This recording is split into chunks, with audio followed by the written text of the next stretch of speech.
টানা কয়েক সপ্তাহ ধরে গরমে পুড়ছে দেশ। হিট অ্যালার্টের মেয়াদ বাড়ল আরও 3 দিন। কাল থেকে খুলছে শিক্ষা প্রতিষ্ঠান, বন্ধ থাকবে প্রাথমিক। 20 বছরে রাজধানীর উষ্ণতা বেড়েছে 4 ডিগ্রি। সহায়ক শক্তি হিসেবে কাজ করছে কাজ ঘেরা ভবন। এসির ব্যবহার বাড়াচ্ছে স্বাস্থ্য ঝুঁকি, বলছেন বিশেষজ্ঞরা। ক্ষমতায় যেতে বিএনপি বিদেশি প্রভুদের দাসত্ব করছে মন্তব্য কাদেরের। আওয়ামী লীগ রাজনৈতিক দলের চরিত্র হারিয়েছে, দাবি জাপা চেয়ারম্যানের।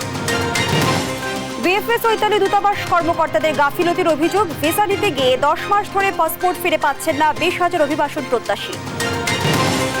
এবং গুজব ছড়িয়ে শেয়ার বাজারে অস্থিরতা সৃষ্টির অভিযোগ। রাজধানী থেকে 3 জনকে গ্রেপ্তার করেছে গোয়েন্দা পুলিশ। খতিয়ে দেখা হচ্ছে রাজনৈতিক সংশ্লিষ্টতা। সংবাদ সন্ধ্যায় দেখছিলেন একেএস টিম টিভার সংবাদ শিরোনাম। সঙ্গে আছি আমি ফারনাজ জুই। এবারে বিস্তারিত। তীব্র তাপপ্রবাহে অতিষ্ঠ জনজীবন। দক্ষিণ পশ্চিমাঞ্চলীয় সীমান্ত জেলা চুয়াডাঙ্গায় আজও দেশের সর্বোচ্চ তাপমাত্রা 42.6 ডিগ্রি। রাজধানীতেও তাপমাত্রার পারদ ঊর্ধ্বমুখী।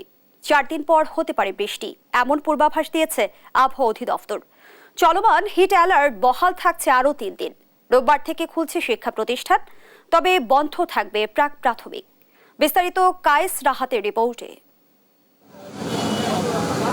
তীব্র গরমে হাঁসফাঁস জনজীবন। রোদের উত্তাপে ঘরে বাইরে স্বস্তি নেই কোথাও।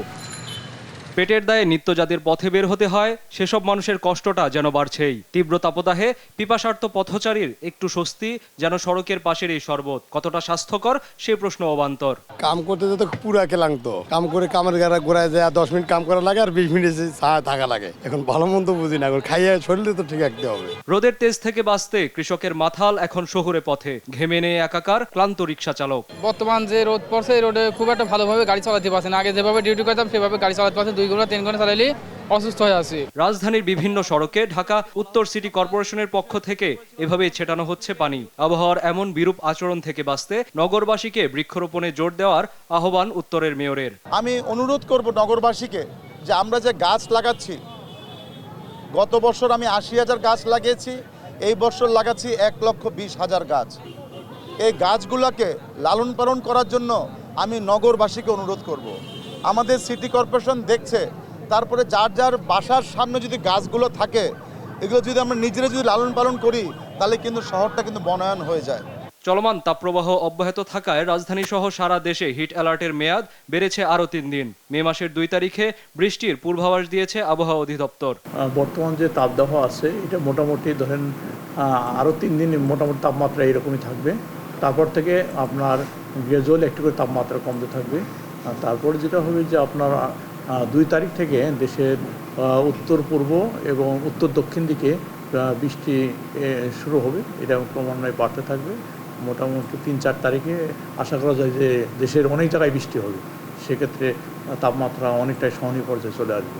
রোববার খুলছে স্কুল কলেজ, তবে মন্ত্রণালয় বলছে শনিবার বন্ধ থাকবে প্রাথমিক স্কুল। প্রাথমিক ক্লাস চলবে সকাল 8টা থেকে 11:30 পর্যন্ত। আপাতত বন্ধ থাকবে অ্যাসেম্বলি, তবে প্রাক-প্রাথমিক শ্রেণী কার্যক্রম পরবর্তী নির্দেশ না দেওয়া পর্যন্ত বন্ধ থাকবে। হিট স্ট্রোক থেকে বাঁচতে বাড়তি সতর্কতার পরামর্শ দিয়েছেন বিশেষজ্ঞরা। কায়েস রাহাত, দেশ টিভি, ঢাকা। 20 বছরে রাজধানীর তাপমাত্রা বেড়েছে 4 ডিগ্রি সেলসিয়াস। এমন তথ্য দিয়েছে বায়ুমণ্ডল নিয়ে কাজ করা প্রতিষ্ঠান ক্যাপস। আর গবেষণা বলছে কাজ ঘেরা বহুতল ভবনও বাড়িয়ে দিচ্ছে নগরের তাপমাত্রা। শহরের তাপমাত্রা বাড়াতে ভয়ঙ্কর উপাদান হিসেবে কাজ করছে ভবনের কাচের দেয়াল। বিশেষজ্ঞরা বলছেন নাতিশীতোষ্ণ জলবায়ুর দেশ হওয়ায় বাংলাদেশে কাচের দেয়ালের প্রয়োজন নেই। এসব ভবনে এসির ব্যবহারে ক্ষতিগ্রস্ত হচ্ছে স্বাস্থ্য। সুলাইমান স্বপনের ক্যামেরায় বিস্তারিত জানাচ্ছেন নিয়াজ মোর্শেদ। তিলোত্তমা ঢাকায় এখন রীতিমতো প্রতিযোগিতা চলছে বহুতল ভবন তৈরির। গুলশান, বনানী, ধানমন্ডির অভিজাত পাড়া ছাড়িয়ে নগরের অন্য এলাকাতেও গড়ে উঠেছে এমন কাজ ঘেরা বহুতল ইমারত। ভবন নির্মাতা আবাসন কোম্পানিগুলো বলছে ক্রেতার রুচি অনুযায়ী কাচের দেয়ালের বাড়ির চাহিদা বাড়ছে। গ্লাসটা আমরা মেইনলি ব্যবহার করি আউটলুকিংয়ের জন্য, কারণ একটা বিল্ডিংয়ের আউটলুকিং যদি সুন্দর না হয়, ওই বিল্ডিং আমাদের সেল করতেও কষ্ট হয়। আবার অ্যাচিভিং ডেভেলপার আমাদের নামটা ওইভাবে ফ্ল্যাশও হয় না। ঢাকায় রেকর্ড তাপমাত্রার কারণ খুঁজতে দেশ টিভির টিম এবার বায়ুমণ্ডলীয় দূষণ অধ্যয়ন কেন্দ্রের সঙ্গে। রাজধানীর শান্তিনগরে এই কাচ ঘেরা ভবনের তাপমাত্রা পরিমাপে প্রমাণ মেলে নিচতলায় তাপমাত্রা 34 ডিগ্রি। তবে সামনের অংশে কাচের রিফ্লেকশনে তাপমাত্রা আরও কয়েক গুণ বেড়ে 40 ডিগ্রিতে পৌঁছেছে। গ্লাসমেট বিল্ডিং ছাড়া যে গ্রাউন্ড লেভেলে আলোর প্রখরতা একটু কম অনুভূত হচ্ছে। আমাদের মেশিনে যে রিডিং দেখাচ্ছে আলোর প্রখরতা কম, কিন্তু যখনই আমরা গ্লাসমেট বিল্ডিংয়ের অপোজিটে দাঁড়াচ্ছি তখন আলোর প্রখরতা একটু বেশি দেখা যাচ্ছে। বিশেষজ্ঞরা বলছেন, রাজধানীর বিভিন্ন এলাকায় এসব কাচ ঘেরা বাড়িগুলো ঢাকার তাপমাত্রাকে আরও উত্তপ্ত করে তুলেছে। শীত প্রধান দেশে সূর্যের আলোর তাপ ধরে রাখতে ভবনে কাচের ব্যবহার করা হয়। তবে নাতিশীতোষ্ণ জলবায়ুর দেশে কাচের ব্যবহার খুব প্রয়োজন মনে করেন না জলবায়ু বিশেষজ্ঞরা। কাচের দেওয়ালগুলোর অ্যাঙ্গেলিক পজিশনের কারণে, তার কৌণিক অবস্থানের কারণে এই তাপটি উপরের দিকে না গিয়ে রিফ্লেক্ট করে এগুলো নিচের দিকে পরিচালন পদ্ধতিতে এগুলো অবস্থান করে। যদি স্বাভাবিক অবস্থায় এটি বিকিরণ করে উপরে চলে গেলে আমাদের জন্য সহজ হতো, কিন্তু পরিচালন এবং পরিবহন পদ্ধতিতে এই তাপমাত্রাগুলো আশেপাশে পরিবাহিত হয় এবং আশেপাশের এলাকাকে উত্তপ্ত করে দেয়। স্থপতি রফিক আজম বলেন, পশ্চিমা দেশগুলোর মতো কাচঘর তৈরির নিয়ম মানা হচ্ছে না এখানে। গ্লাস জিনিসটা তো আমাদের দেশের জন্য ব্যবহার করতে গেলে আমি বলবো না গ্লাস ব্যবহার করবেন না, এটা তো হয় না। আপনি তো বাইরে দেখতেও চান সুন্দর দৃশ্য, তো তাহলে আপনাকে গ্লাসটাকে শেডের মধ্যে আনতে হবে। শেডের মধ্যে অর্থাৎ গ্লাসের মাথায় সবসময় এমন একটা শেডিং হবে যে শেডিংটা আপনার শীতকালের আলোকে গ্লাসকে টাচ করতে দিবে এবং ভিতরটা উষ্ণ হবে। কিন্তু শীতকালের পরে অন্য সময় গরম সময়গুলোতে কোনোভাবেই গ্লাসে যেন আপনার রোদটা না পড়ে, ছায়া পড়ে। নগরের তাপমাত্রার এই রুদ্রমূর্তি নিয়ে দুই বিশেষজ্ঞই বলছেন, ভবনে কাচের যত্রতত্র ব্যবহার বন্ধ হওয়া উচিত। কাচঘরে এসির ব্যবহার বৃদ্ধির কারণে মানসিক স্বাস্থ্যেরও ক্ষতি হচ্ছে বলে মনে করেন তারা। নিয়াজ মোর্শেদ, দেশ টিভি, ঢাকা। আওয়ামী লীগ নয়, ক্ষমতায় যেতে বিদেশিদের দাসত্ব করে বিএনপি, এমন মন্তব্য করেছেন আওয়ামী লীগ সাধারণ সম্পাদক ওবায়দুল কাদের। বলেন, যে দলের ভেতরে গণতন্ত্র নেই তারা কিভাবে দেশে গণতন্ত্র প্রতিষ্ঠা করবে। সকালে জাতীয় নেতা শেরেবাংলা একে ফজলুল হকের ৬২তম মৃত্যুবার্ষিকীতে তার সমাধিতে শ্রদ্ধা নিবেদন শেষে একথা বলেন তিনি। বিস্তারিত আহাদ চৌধুরীর রিপোর্টে। শনিবার সকালে রাজধানীতে জাতীয় নেতা শেরেবাংলা একে ফজলুল হকের ৬২তম মৃত্যুবার্ষিকীতে তার সমাধিতে শ্রদ্ধা নিবেদন করেন আওয়ামী লীগ সাধারণ সম্পাদক ওবায়দুল কাদের। পরে সাংবাদিকদের সাথে কথা বলেন তিনি। এ সময় ওবায়দুল কাদের বলেন, বিএনপি গণতন্ত্রকে হত্যা করেছে। তাদের ইতিহাসে গণতন্ত্র প্রতিষ্ঠার কোনো নজির নেই বলেও উল্লেখ করেন আওয়ামী লীগ সাধারণ সম্পাদক। বিএনপিকে কোনো গণতান্ত্রিক দল আমি মনে করি, কারণ তাদের ইতিহাসটা হলো গণতন্ত্র হত্যা। তাদের ইতিহাসে গণতন্ত্র প্রতিষ্ঠার কোনো নজির নেই। তারা গণতন্ত্রকে হত্যা করেছে, প্রহসনে পরিণত করেছে এবং গণতান্ত্রিক বিধিবিধান তারা দলের মধ্যেও কোনো দিন মানেনি। রাজনীতিতে শেরেবাংলা একে ফজলুল হকের অবদানের কথা স্মরণ করিয়ে দিয়ে তিনি বলেন, এদেশে সাধারণ মানুষের মধ্যে যারা রাজনীতিকে নিয়ে গিয়েছিলেন তাদের মধ্যে শেরেবাংলা ছিলেন অন্যতম। আমাদের যে প্রত্যয়, যে অঙ্গীকার, সেটা হচ্ছে যে স্বপ্ন দেখেছিলেন বঙ্গবন্ধু, হোসেন শহীদ সোহরাওয়ার্দী, মাওলানা ভাসানী, শেরে বাংলা একে ফজলুল হক, অসাম্প্রদায়িক বাংলাদেশ গঠন। শেরেবাংলার অবদান গ্রাম বাংলার মানুষের কাছে চিরদিন স্মরণীয় হয়ে থাকবে বলে আশা প্রকাশ করেন ওবায়দুল কাদের। লড়ে যাচ্ছে। আহাদ চৌধুরী, দেশ টিভি, ঢাকা। আওয়ামী লীগকে ক্ষমতায় আনতে হাজার কোটি টাকা খরচ করে জাতীয় নির্বাচন করেছে নির্বাচন কমিশন। এখন প্রহসনের মাধ্যমে উপজেলা নির্বাচন করতে যাচ্ছে তারা, এমন মন্তব্য করেছেন ঢাকা মহানগর দক্ষিণ বিএনপির আহ্বায়ক আব্দুস সালাম। আর দলের সিনিয়র যুগ্ম মহাসচিব রুহুল কবির রিজভী বলেছেন, জাতীয় সংসদ বিনোদন কেন্দ্রে পরিণত হয়েছে। এটা জারি রাখতে চান সরকার প্রধান, কিন্তু জনগণ তা মানবে না। বিস্তারিত সাইফুল রিপনের প্রতিবেদনে। সারা দেশে চলমান তীব্র দাবদাহে অতিষ্ঠ নগরীর পথচারীর মাঝে 7 দিনব্যাপী খাবার পানি ও স্যালাইন বিতরণ কর্মসূচির অংশ হিসেবে মিরপুর 12 নম্বর ঈদগাহ মাঠ এলাকায় খাবার পানি ও স্যালাইন বিতরণ কর্মসূচির আয়োজন করে ঢাকা মহানগর উত্তর বিএনপি। পরিবেশকে ধ্বংস করে দিচ্ছে। এ সময় দলের সিনিয়র যুগ্ম মহাসচিব রুহুল কবির রিজভী দাবি করেন, নির্মম দুঃশাসন চালিয়েও জনগণের অগ্রযাত্রাকে আটকে রাখতে পারছে না বর্তমান সরকার। আজকে ঢাকার বাইরে 53% বিদ্যুৎ নেই। আপনার মফস্বলগুলোতে মানুষ এই তপ্ত রৌদ্রের মধ্যে কাতরাচ্ছে। বাংলাদেশের মানুষ এই ধরনের একটি গ্যাস চেম্বারের মধ্যে ছটফট করছে। তিনি যে নির্বাচন করেন সেই নির্বাচনে ভোটারদেরকে ভোট দিতে যেতে হয় না। তিনি যে পার্লামেন্ট করেন সেই পার্লামেন্ট হচ্ছে একদলীয় পার্লামেন্ট। সেখানে সত্যিকার অর্থে বিরোধী দল নেই, সেখানে কোনো ডিবেট নেই। সেটা একটা এন্টারটেইনমেন্ট হাউস, একটা আমোদ প্রমোদের জায়গায় পরিণত হয়েছে পার্লামেন্ট। এই ব্যবস্থাটাকেই তিনি জারি রাখতে চাচ্ছেন প্রধানমন্ত্রী, কিন্তু জনগণ তো ওটা মানবে না। পাকিস্তানের কাছ থেকে বিএনপির শিক্ষা নেওয়া উচিত আওয়ামী লীগ সাধারণ সম্পাদকের করা এমন মন্তব্যের সমালোচনাও করেন রিজভী। এতই খুশি ওবায়দুল কাদের, বিএনপি দেখে না, অথচ পাকিস্তানও আমাদের উন্নয়নের প্রশংসা করে। বাহ, যে পাকিস্তানের নাম শুনলে 3টা ডেকবাজি দিতেন, তারা একটু একটা অন্য দেশ যতই ইয়ে করুক, অন্য আরেকটি দেশকে প্রশংসা শুনেই কথা বলে। এটা একটা রীতি। তো এইটাতে এতই গদগদ।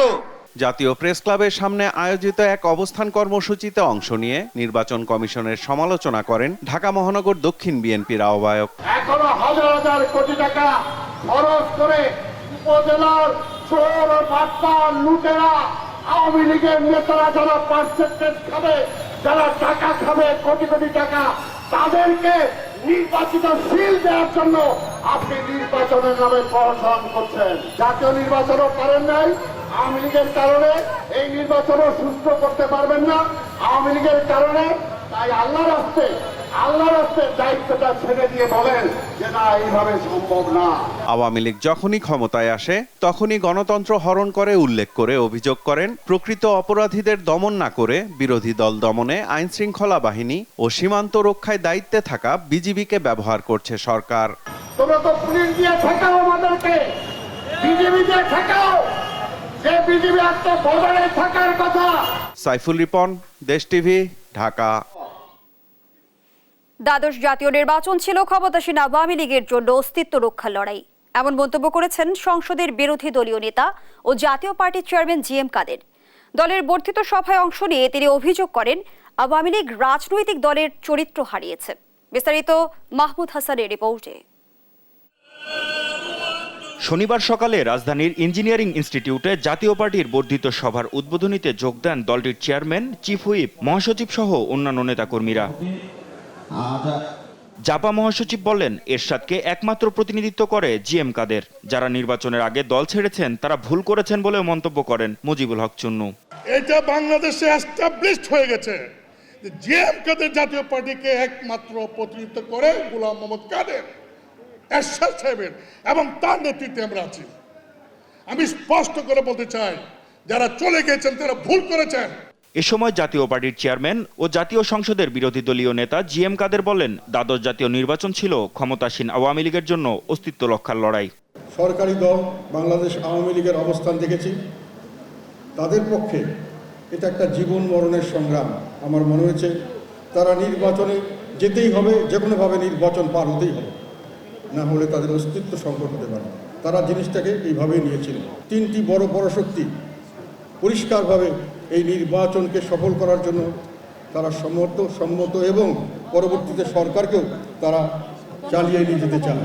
বিএনপির আন্দোলনের কথা উল্লেখ করে জিএম কাদের বলেন, কোনো গণ আন্দোলনের মাধ্যমে এদেশে সরকার পতনের ইতিহাস নেই।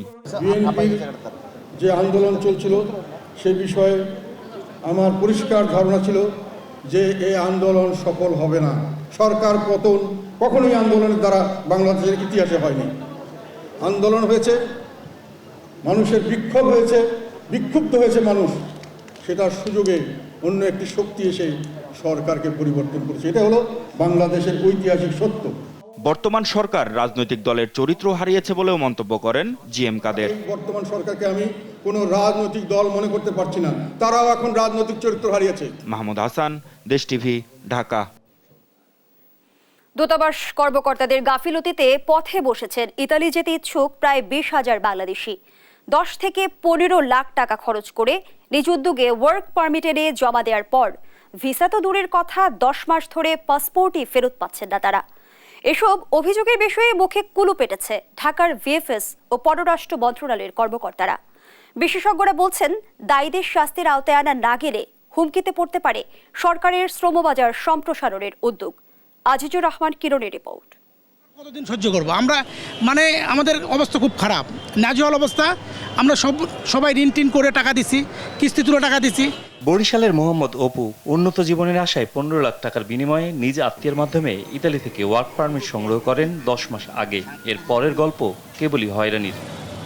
ভিসা পেতে ইতালি দূতাবাসের মনোনীত ভিসা প্রসেসিং সেন্টার ভিএফএস এ আবেদন জমা দিয়েছেন অপুর মতো প্রায় 20,000 অভিবাসন প্রত্যাশী। নিয়ম অনুযায়ী 90 দিনের মধ্যে সিদ্ধান্ত জানানোর কথা। 10 মাসের বেশি সময় পার হলেও ভিসা তো দূরের কথা, এখন পর্যন্ত পাসপোর্টই ফেরত পাননি তারা। যখন রুলেসটা উঠছে তখন আমরা পেমেন্ট করছি, এখন রুলেসটা উঠছে আমরা ওখানে যদি আমরা বাইরে যোগাযোগ করি বলে যে আসলে এটা তো আমাদের সমস্যা না, এটা বাংলাদেশ থেকে দিতেছে না। ভিএফএস গ্লোবাল থার্ড পার্টি এরা যেটা করতেছে যে আমার পাসপোর্টও দিতেছে না আর ভিসার তো খবরই নাই।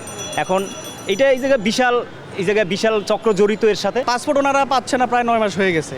তো উনি অন্য কোনো কাজে কোনো মাইগ্রেট করতে পারতেছে না পাসপোর্টের জন্য। সৌদি থেকে একবারে ক্লোজ করে আসার পরে তো আমি 20 সেপ্টেম্বর জমা দিছি, তো এখন পর্যন্ত কোনো আপডেট নাই। তো আমি তো হতাশ। হয়রানি থেকে মুক্তি পেতে ইতালি দূতাবাসের সামনে মানববন্ধনও করেছেন ভুক্তভোগীরা। তবে মেলেনি আশ্বাস, হয়নি সুরাহা। কেন ভিসা প্রক্রিয়ার এই জটিলতা, এ নিয়ে কথা বলতে রাজি হয়নি ভিএফএস এর কোনো কর্মকর্তা। সামাজিক যোগাযোগ মাধ্যমে আবেদনকারীদের ধৈর্য ধরে অপেক্ষা করার আহ্বান জানিয়ে দায় সেরেছেন ভিএফএস গ্লোবাল। 2 মাস আগে স্মারকলিপি দিলেও কার্যকর কোনো পদক্ষেপ নেওয়া হয়নি ভুক্তভোগীদের, এমন অভিযোগে মুখে কুলুপ এঁটেছে পররাষ্ট্র মন্ত্রণালয়ও। বিশ্লেষকরা বলছেন, অভিবাসন প্রত্যাশীদের সঙ্গে এমন আচরণের সুষ্ঠু তদন্ত না হলে সরকারি শ্রমবাজার সম্প্রসারণের উদ্যোগ কখনোই সফল হবে না। তো সময় ধরে যে তারা ভিসা না পেয়ে থাকেন, তাহলে একদিকে হচ্ছে যারা যাওয়ার জন্য প্রস্তুতি নিচ্ছেন তাদের একটা অর্থনৈতিক এখানে ইনভলভমেন্ট আছে, সেখানে যেমন তারা ক্ষতিগ্রস্ত হচ্ছেন। সেকেন্ডলি যেটা হচ্ছে যে দেশ এই যে একটা রেমিটেন্সের যে আমাদের এখন সবচেয়ে বেশি প্রয়োজন অর্থনীতিতে, আমরা সেই দিক থেকে বঞ্চিত হচ্ছি। রসিদটা তারা দিচ্ছেন, সেখানে উল্লেখ করা রয়েছে যে 90 দিনের মধ্যে সিদ্ধান্ত জানানো হবে। তো সেটা যখন হচ্ছে না, তাহলে এর দায়িত্ব তো বর্তায় বোথ ভিএফএস এর উপরেও এবং এমবেসির উপরে। ইতালি বিশেষ উদ্যোগ নিতে পারে, সেক্ষেত্রে বাংলাদেশের পররাষ্ট্র মন্ত্রণালয়, আমাদের প্রবাসী কল্যাণ মন্ত্রণালয় দেখতে পারে যে যার একটা বৈধ কাজের চাহিদা সেখানে রয়েছে, যার সমস্ত কমপ্লিট, তারা যেন যেতে পারে। প্রকৃত কারণ খুঁজে বের করে দায়ীদের বিরুদ্ধে ব্যবস্থা নেওয়ার আহ্বান জানান তারা। এমন কোনো সিন্ডিকেট গড়ে না ওঠে যারা ভিসা দেওয়ার জন্য, অ্যাপয়েন্টমেন্ট পাওয়ার জন্য টাকা নিচ্ছে, লেনদেন করছে, সেই বিষয়টা নিশ্চিত করা উচিত। আজিজুর রহমান কিরণ, দেশ টিভি, ঢাকা। সংবাদ সন্ধ্যায় আরো থাকছে। জালিয়াতির মাধ্যমে রেলের শত কোটি টাকার জমি হাতিয়ে নেওয়ার অভিযোগ এক আওয়ামী লীগ নেত্রীর বিরুদ্ধে, মামলার কাছে অসহায় কর্তৃপক্ষ। শেয়ার বাজার নিয়ে কারসাজি এবং গুজব রটানোর অভিযোগে রাজধানীর বিভিন্ন এলাকা থেকে 3 জনকে গ্রেপ্তার করেছে ঢাকা মহানগর গোয়েন্দা পুলিশ। শনিবার এক সংবাদ সম্মেলনে ডিবি প্রধান জানান, নিজেদের স্বার্থ সিদ্ধির জন্য সাধারণ বিনিয়োগকারীদের প্রতারিত করে আসছিল চক্রটি। বিস্তারিত শাহিদুজ্জামান সাকিবের প্রতিবেদনে। শেয়ার বাজারের টানা দরপতনে ক্ষতিগ্রস্ত হচ্ছে পুঁজিবাজার, যার প্রভাব পড়ছে বিনিয়োগকারীদের উপর। এমন পরিস্থিতিতে শেয়ার বাজার নিয়ে কারসাজি এবং গুজব রটানোর অভিযোগে রাজধানীর বিভিন্ন এলাকা থেকে 3 জনকে গ্রেফতার করেছে ঢাকা মহানগর গোয়েন্দা পুলিশ। শনিবার ডিএমপি মিডিয়া সেন্টারে আয়োজিত সংবাদ সম্মেলনে ডিবি প্রধান জানান, দেশের অর্থনীতিকে ধ্বংসের লক্ষ্যেই মাঠে নেমেছিল চক্রটি। নিজেদের বিভিন্ন সংগঠনের নেতা দাবি করে বিভিন্ন সামাজিক মাধ্যমে গুজব ছড়িয়ে যাচ্ছিল তারা। কোনো কোম্পানির এজিএম হলে তারা এজিএমে গিয়ে একটা সিন্ডিকেট, তারা 5-6 জন যাবে, ওই এজিএমে যারা করে তাদেরকে বলবে যদি তোমরা আমাদেরকে টাকা না দাও তাহলে আমরা এজিএমে উল্টাপাল্টা কথা বলে তোমাদের এজিএমকে করে দেবো, আর যদি টাকা পয়সা দাও তাহলে আমরা তোমাদের কোম্পানির সঙ্গে ভালো বলবো। অথবা লিস্টেড কোম্পানির যদি কোনো কোম্পানির শেয়ারে বাজারে বা আইপিওতে আসতে চায়, সেখানেও তারা ওদেরকে গিয়ে আগেই থ্রেট করে, আবার এখানে এসে থ্রেট করে, এরকমভাবে তারা চাঁদাবাজি করে আসছিল। গ্রেফতার সবাই সরকার বিরোধী নানা কর্মকাণ্ডের সঙ্গে জড়িত বলে জানায় গোয়েন্দা পুলিশ, যাদের বিরুদ্ধে বিভিন্ন থানায় মামলাও রয়েছে। তবে এর পেছনে রাজনৈতিক কোনো উদ্দেশ্য আছে কিনা সেটিও খতিয়ে দেখছে পুলিশ। আমি একজনের নাম হলো আমির হোসেন, নূর নুরানি ছদ্মবেশ নাম ধারণ করে তার নামে বিস্ফোরক আইন এবং বিশেষ ক্ষমতা আইনে তার নামে 11টি মামলা আছে।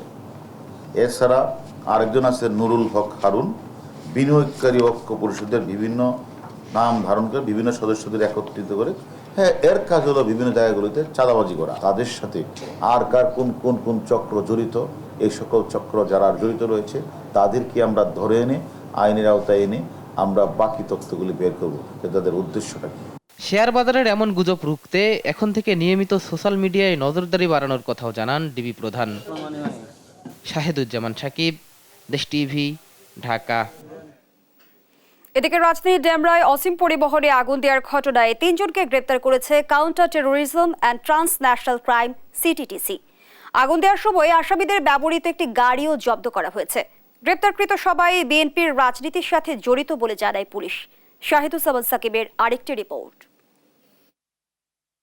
গেল বছরের 29শে ডিসেম্বর রাজধানীর ডেমরায় অসীম পরিবহনের একটি বাসে আগুন দেয় দুর্বৃত্তরা, যাতে প্রাণ হারান একজন।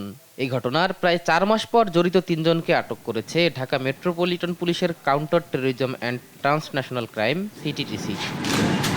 শনিবার দুপুরে ডিএমপি মিডিয়া সেন্টারে আয়োজিত এক সংবাদ সম্মেলনে সিটিটিসির প্রধান জানান, পরিকল্পিতভাবে থেমে থাকা বাসে আগুন দিয়ে আতঙ্ক সৃষ্টির চেষ্টা করে আসামিরা। জীবন্ত মানুষকে পুড়িয়ে হত্যার ঘটনার আসামিদেরকে আমাদের এসএজি বিভাগের anti legal team, illegal arms recovery টিমের অফিসার ডিসি আহমেদ এবং এসি ওবাইনের নেতৃত্বে গতকালকে গ্রেপ্তার করতে সক্ষম হয়েছে। নেতাদের কাছ থেকে নির্দেশনা পাওয়ার পরে মনির মুন্সি তার সেই পরিকল্পনা বাস্তবায়নের জন্য এই শাহেদকে ডাকে এবং 2 জনে মিলেই পরিকল্পনা করে যে আরও কিভাবে এমন কোনো ঘটনা ঘটানো যায় যাতে জনমনে ব্যাপক আতঙ্কের সৃষ্টি হয় এবং তাদের যে উদ্দেশ্য সেই উদ্দেশ্য সাধিত হয়। পুলিশ বলছে আটককৃতরা সবাই বিএনপির রাজনীতির সাথে জড়িত। 28 তারিখে যে নারকীয় তাণ্ডব লীলা চলছিল তার এই ধারাবাহিকতায় এই ব্যাপকতা আরও বাড়ানোর জন্য আজকে যাদেরকে আমরা গ্রেপ্তার করেছি এবং এই ঘটনায় সরাসরি জড়িত নুরুল ইসলাম মনির ওরফে মনির মুন্সি এবং তার অপর সহযোগী তারই বন্ধু নারায়ণগঞ্জ জেলা যুবদলের সদস্য সচিব শাহেদ আহমেদ। এই ঘটনার নির্দেশদাতাদেরও শনাক্ত করা হয়েছে। তদন্ত সাপেক্ষে তাদের আটক করা হবে বলে জানায় পুলিশ। শাহিদুজ্জামান সাকিব, দেশ টিভি, ঢাকা। 50 বছর ব্যবধানে জাল জালিয়াতির মাধ্যমে রাজধানীর ফুলবাড়িয়া রেলওয়ে স্টেশনের 3.94 একর জমি গিলে ফেলেছে প্রভাবশালী চক্র। দখলদার চক্র সরকারি এ জমি বিক্রি করেছে 96 জনের কাছে, যার বড় অংশেরই মালিকানায় ক্ষমতাসীন দলের এক নারী নেত্রী। মামলার বেড়াজালে 100 কোটি টাকা মূল্যের এ জমি উদ্ধারে অনেকটাই অসহায় রেল কর্তৃপক্ষ। শাহাদাত নিশাদের অনুসন্ধানী রিপোর্টের আজ প্রথম পর্ব। ক্যামেরায় ছিলেন মতিউর রহমান জন। 104 বছর আগে ঢাকার ফুলবাড়িয়ায় রেলওয়ে স্টেশন তৈরির জন্য এখানকার আশেপাশের জমি অধিগ্রহণ করে ব্রিটিশ সরকার। দেশভাগের অনেক পরে 1968 সালে ফুলবাড়িয়া থেকে রেলওয়ে স্টেশন স্থানান্তর করা হয় কমলাপুরে। আর তখনই ফুলবাড়িয়ার সরকারি জমিতে নজর পড়ে দখলদার চক্রের। ভুয়া দলিল বানিয়ে রমনা মৌজার 3.97 একর জমি দখলে নেয় একটি চক্র।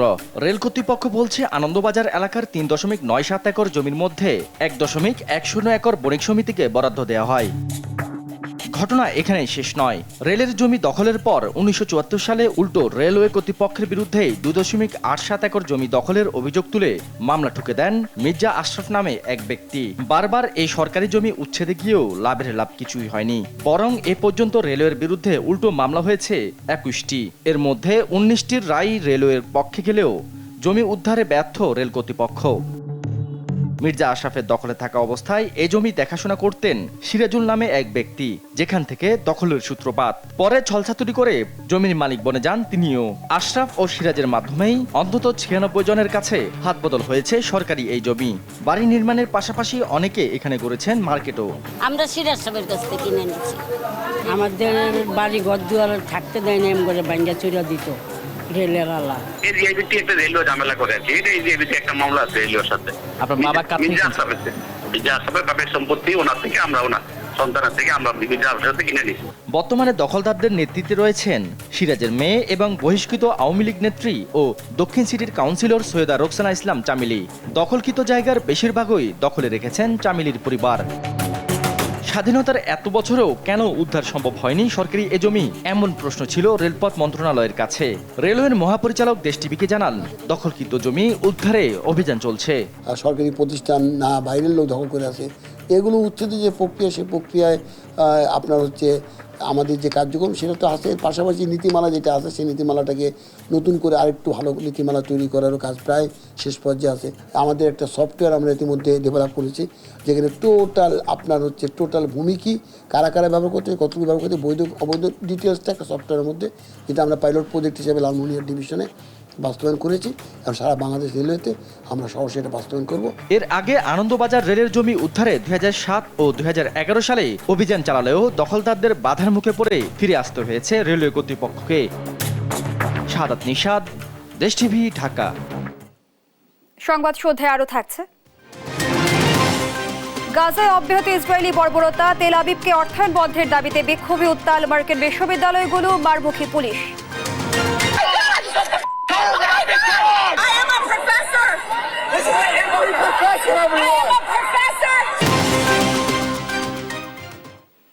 চট্টগ্রাম প্রকৌশল ও প্রযুক্তি বিশ্ববিদ্যালয়ে গাড়ি পোড়ানোর প্রতিবাদে 48 ঘণ্টা ধর্মঘটের ডাক দিয়েছে বৃহত্তর চট্টগ্রামের গণপরিবহন মালিক শ্রমিক ঐক্য পরিষদ।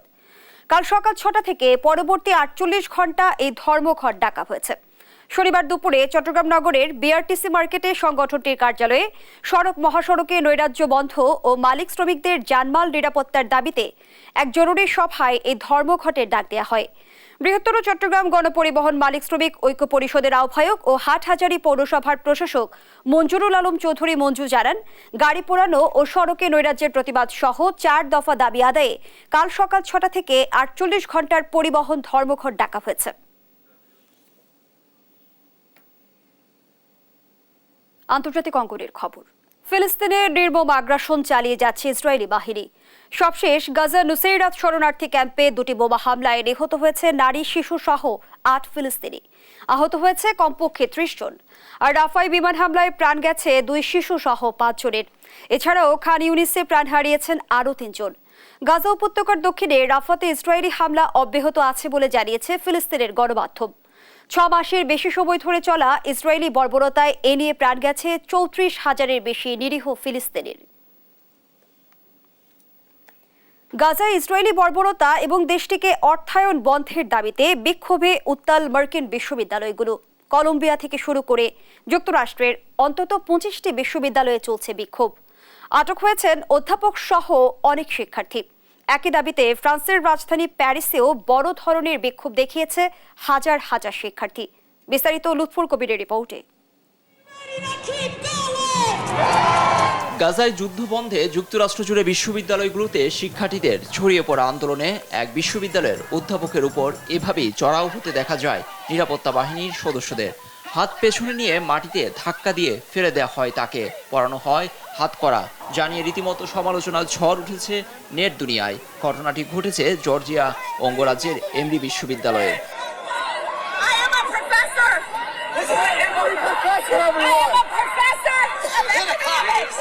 ফিলিস্তিনিদের বিরুদ্ধে ইসরায়েলি বাহিনীর বর্বরতার প্রতিবাদে যুক্তরাষ্ট্রের কলম্বিয়া বিশ্ববিদ্যালয় থেকে আন্দোলনের সূত্রপাত, যা ছড়িয়ে পড়েছে অন্যান্য বিশ্ববিদ্যালয়েও। ছাত্র বিক্ষোভ দিনকে দিন রূপ নিচ্ছে দাবানলে। কলম্বিয়া বিশ্ববিদ্যালয়ের শিক্ষার্থীদের দ্রুত আন্দোলনের লাগাম টানতে বলা হলেও স্থায়ীভাবে যুদ্ধ বন্ধ না হওয়া পর্যন্ত কর্মসূচি চালিয়ে যাওয়ার ঘোষণা এসেছে তাদের পক্ষ থেকে। আমাদের আন্দোলন চলবে, রোদ বৃষ্টি ঝড় উপেক্ষা করেই এখানে অবস্থান করব। ফিলিস্তিন এবং নিপীড়িত জনগণের মুক্তির জন্য আমরা বলতে চাই, এই দেশে অন্যায় রাজনৈতিক ব্যবস্থার পক্ষে দাঁড়াবো না। গাজায় গণহত্যার মতো অপরাধে অর্থ সহযোগিতা দিয়ে ইসরায়েলের পাশে দাঁড়াতে চায় না বলে সাফ জানিয়েছেন কলম্বিয়ার শিক্ষার্থীরা। গেল 7 অক্টোবর থেকে গাজা উপত্যকায় ফিলিস্তিনিদের বিরুদ্ধে ইসরায়েলের চলমান হামলায় নারী ও শিশুসহ নিহত ছাড়িয়েছে 34,000। নির্বিচারে এমন হত্যাকাণ্ডে নীরব মার্কিন প্রশাসন। খোদ নেতানিয়াহু প্রশাসনকে প্রকাশ্যে অস্ত্র ও গোলাবারুদ দিয়ে সহায়তার অনুমোদন দিচ্ছেন প্রেসিডেন্ট বাইডেন। এর বিরুদ্ধে রাস্তায় নেমে এসেছে মার্কিন শিক্ষার্থীরাই। নিউ ইয়র্কের সিটি ইউনিভার্সিটিতেও একই চিত্র। অনেক ইহুদিও এই আন্দোলনে পাশে দাঁড়িয়েছে। যুক্তরাষ্ট্রের যেখানেই আন্দোলন হোক না কেন আমরা বিষয়টিকে বাজেভাবে দেখছি না, কারণ এটি ইহুদি বিরোধী আন্দোলন নয়। গাজার জনগণের বিরুদ্ধে যে মাত্রার অন্যায় হচ্ছে তাতে এই আন্দোলনে বিশ্বকে সমর্থন জানানো উচিত। বিক্ষোভকারী শিক্ষার্থীদের গ্রেফতারের খবর আসছে প্রতিনিয়ত। টেক্সাসের অস্টিনে সেখানকার গভর্নর নিরাপত্তা বাহিনীকে নির্দেশ দিয়েছেন যে বিক্ষোভকারীদের আটক করতে। হার্ভার্ড বিশ্ববিদ্যালয়ের ক্যাম্পাসেও বিক্ষোভের সময় আটক হন বেশ কয়েকজন। আন্দোলনে একাত্মতা জানিয়ে ফ্রান্সের রাজধানী প্যারিসের বিশ্ববিদ্যালয়ে শিক্ষার্থীরা রাস্তায় বেরিয়ে এসেছেন। ফিলিস্তিনপন্থী আন্দোলন ঠেকাতে কঠোর অবস্থানে পুলিশ। শহরের মোড়ে মোড়ে সশস্ত্র নিরাপত্তা সদস্যদের উপস্থিতি ছিল চোখে পড়ার মতো। এদিকে গাজায় স্থায়ীভাবে যুদ্ধ বন্ধে লন্ডনেও বড় ধরনের বিক্ষোভের প্রস্তুতি নিচ্ছে স্থানীয়রা। মেট্রোপলিটন পুলিশ বিবৃতিতে জানায়, ফিলিস্তিনপন্থীদের পাশাপাশি ইসরায়েলি পন্থীরাও পাল্টা বিক্ষোভের প্রস্তুতির কথা জানিয়েছে। লুৎফর কবির, নিউজ ডেস্ক, দেশ টিভি। হেলিকপ্টারে বসতে গিয়ে পড়ে গেছেন পশ্চিমবঙ্গের মুখ্যমন্ত্রী মমতা বন্দ্যোপাধ্যায়। শনিবার দুর্গাপুর থেকে আসানসোলের নির্বাচনী প্রচারণায় অংশ নিতে যাওয়ার সময় এই দুর্ঘটনার কবলে পড়েন তিনি। হিন্দুস্তান টাইমসে জানা গেছে, হেলিকপ্টারের আসনে বসার সময় পড়ে গিয়ে হালকা চোট পান মমতা। সঙ্গে সঙ্গে নিরাপত্তার দায়িত্বে থাকা দেহরক্ষী তাকে সহায়তা করেন। গুরুতর চোট না পাওয়ায় প্রাথমিক চিকিৎসা নিয়ে সভায় যোগ দেন তিনি।